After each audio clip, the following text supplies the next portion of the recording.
Hi everyone, it's Shimona, and this is my dear friend Sara. Some of you may know that we did safaris together years ago, and it was just so special. And we're sitting here in her garden.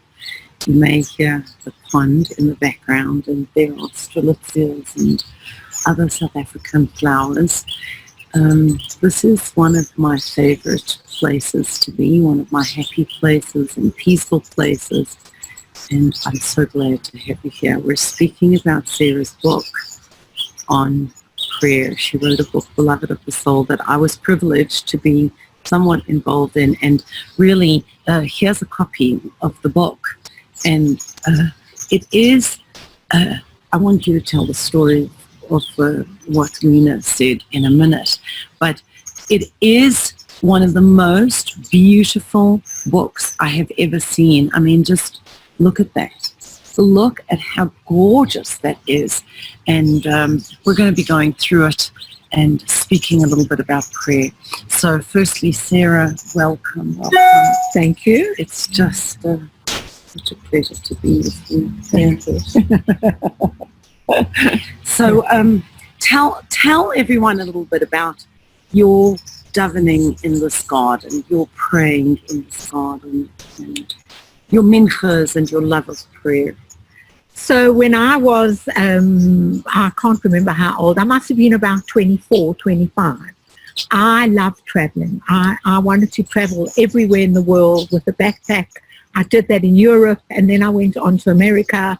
And after about 4 years of traveling and hiking in the Himalayas, I realized that I had already experienced a relationship with Hashem through Chabad, because one of a family came here, Mendy and Mashivitska, and I started learning Jewish mysticism and Kabbalah and Siddur.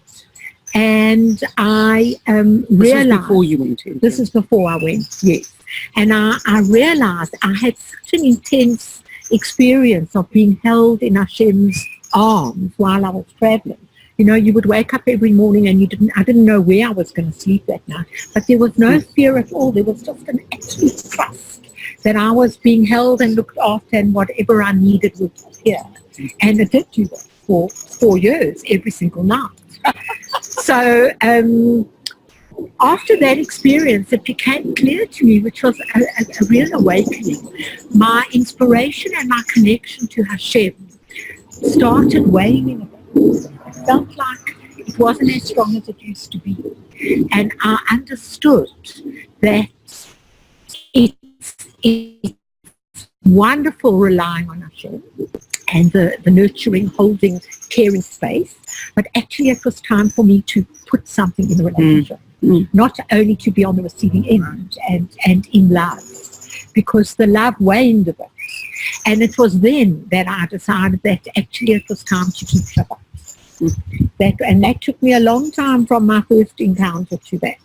So I was in America and I was traveling around, hitchhiking around, and I knew somewhere in my trip, about halfway through, that I was going to end my trip by going into a SEM, studying, and that would be the way I would start keeping Shabbat, because it was too hard otherwise, relying just on myself. I needed to be in an enveloping space for that. So that's what I did. I landed up in Minnesota. That's what was around, and I was in mid-America at Base Tunnel with Rabbi Friedman.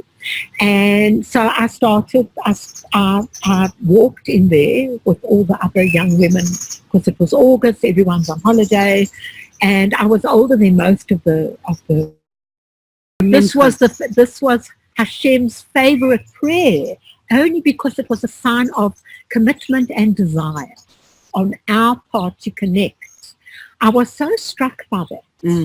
And I immediately, as soon as I heard that, I thought, oh, that's amazing, because I am a lover of natural environments. And it just like gave me permission. That's what it did. It gave me permission every single day to take yourself out of the hectic, run and be in a beautiful space, and be in a beautiful in a space, meaningful way. in a meaningful way. It gave, and that has rooted my life for the last 40 years. Wow. That almost, I would say, almost every single day of my life from that moment on, I took on to say Menfa, and it just gave me permission to be in the space that I wanted to and connect to Hashem, which I also wanted to do. And it has been a bedrock of my life. It really has been a bedrock of my life. You know, folks, praying with Sarah, I mean, here she's speaking about extracting ourselves from our natural environment, and the mincha, the korban mincha, the offering is actually a flour offering. Some people, it was a daily offering that was an animal offering. The grain offering was the korban mincha, and people who didn't have means would also offer a grain offering. There's something very humble about it. It's a smaller prayer than the other prayers, than the morning prayers certainly, but even than the afternoon, than the evening prayers. And that idea of just taking ourselves out of the rush and being there with God is so profound. And I tell you, the other day I was sitting around the corner here in Sarah's garden, and I was saying Psalms, and she said, well, I'm going to go and daven mincha. So up she went, and I don't know, like what was it, say 40 minutes? No, 25. No, I don't think so. Just like, it just, and I was like, were you praying all this time? She's like, yes, that's the afternoon. And I have very deep, rich memories of praying on safari. Do you remember that? Sarah guided us in prayer, and actually one of the days that we were on safari, it was the first of the month of Av, and a monkey stole the meat that we were going to eat that day. The monkey saved us from eating meat, but she gathered us, and the whole group were led in song by her prayers, and I think that song is also so much a part of the way that you connect. And I feel in the book that there's song coming through it. It's a 2D book, but it's like just 3D. Tell everyone what Nina said first. So I showed it to a friend who actually did the transliterations in it, and when she first saw it, she said, this isn't a book, it's an experience. It is totally an experience, and it's like being with Sarah and praying with her. This kind of coming to life and sensing her song and joy in prayer. So tell me about singing and prayer. So for me, prayer is song. It is a way. What we learn really is that prayer, there are lots of different reasons for prayer. And I think people think that prayer is about asking for what we don't have, that there's a lack, and therefore I'm asking God to please give me what I'm lacking. And in that way, we become consumers of divine grace. Which it is that, of course. It is that we rely on Hashem for everything.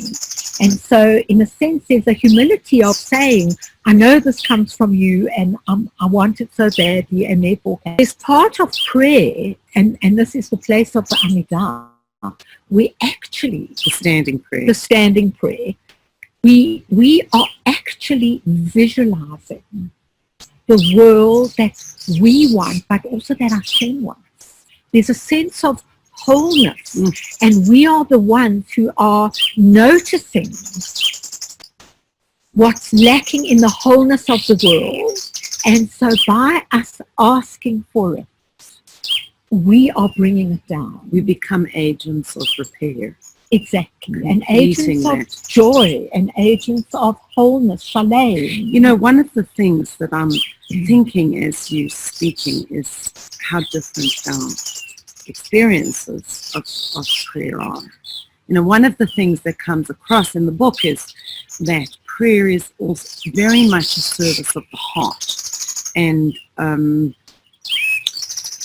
I have struggled with prayer and being taught about prayer from Sarah. She's really been a guide for me. One of the people who guided me in prayer, I spoke about it once on a blog, I think, or something on Facebook, was Rabbi Manuel Shochet of blessed memory. And I said to him, I find that in the Siddur, we're speaking to God, and then we're speaking about God, and then we're telling God what we're going to do. It's just confusing to me. And he said, well, in prayer, you're talking to your source, to your creator, but you're also speaking to your heart and training yourself to be aligned.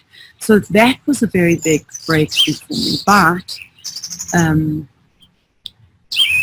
what Sarah gave me is this idea of beloved of the soul. That's the name of the book. And I said to her, I feel like I don't matter enough to God.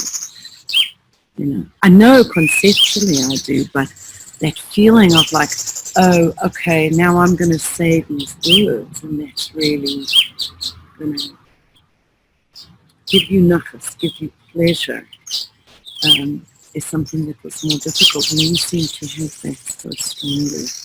When you say you become the agent of the change, and you visualize it.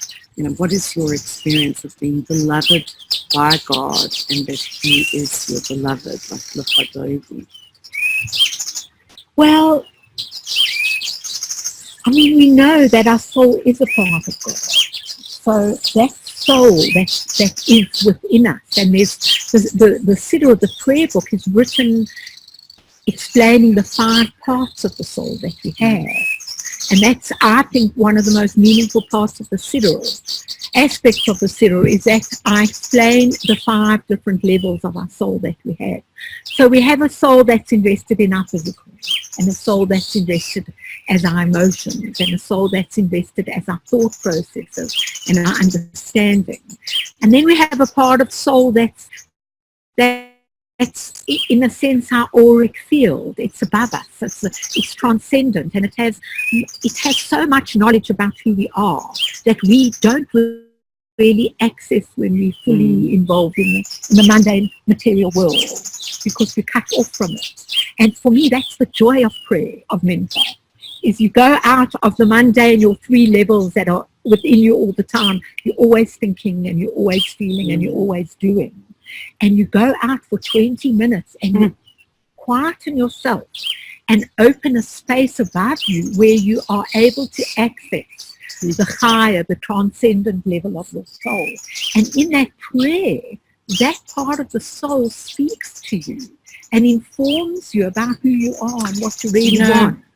We have a mutual friend. I don't know that she'd want me to say her name online, but she lives in Israel, and once we were at the Kotel, at the Holy Western Wall, and I met her there, and she said to me, when you come to pray, don't only talk, you have to listen to. That's what you remind me of, that sense of listening and hearing, communication. That is what prayer is.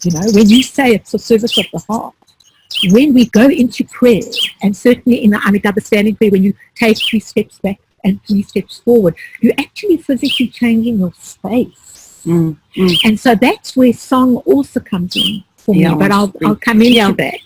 But what happens in prayer is that you quieten the outer aspects of yourself, because the words are there for you. That's part of the wording is there, and because it's almost like you step on a train and the train starts moving, and so you move even if you're not fully concentrating on the words, there's a process involved. And so as you move through the words, your emotional space shifts and your intellectual space shifts, and you create space.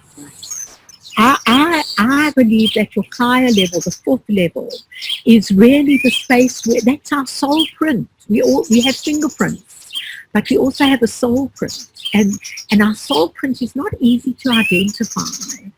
You need at that level, and you need song for that. And so for me, in the Amidah, when you take 3 steps back or 3 steps forward, Song does the same thing before that. So before I pray, I always sing a tune, a meaningful tune that, the sages say, before you step into a shul, they say before you pray, you have to step into 2 doorways. One doorway is you stepping out of where you are. I'm so full of what's going on the whole day, so I'm stepping out of that. And the second doorway is I'm stepping into a sacred space of quietness and prayer. In English, silence and listen have the same letters. So it's what you were saying. When you listen, you look need to in be Ethics silent. of Our Fathers, what is the mission? It says, the fence to wisdom is silence. That you can hold the wisdom you already have by being silent. So when you step into the second door, I do that through song. Because song really, if you choose a beautiful tune, and I'd love to sing. I'd love to sing with you. Yeah. Okay. Yes. Can I? Ah, la, la. This is my song. This is Sarah's signature tune. Signature tune, right. That is the portal into prayer. Yeah. So. Ah la la, ah la la la la, ah la la, ah la la la la, ah la la,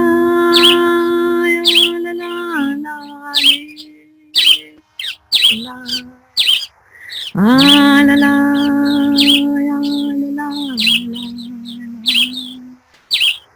And when I start singing, the birds, the volume of the birds drops as well. So it's a beautiful portal of using my voice and my lungs and everything about me goes into song of expressing that this is my time and I want to be connected to Hashem in goodness and gladness and joy. And sometimes it's with tears and pain and bringing all of who you are and where you are to the experience.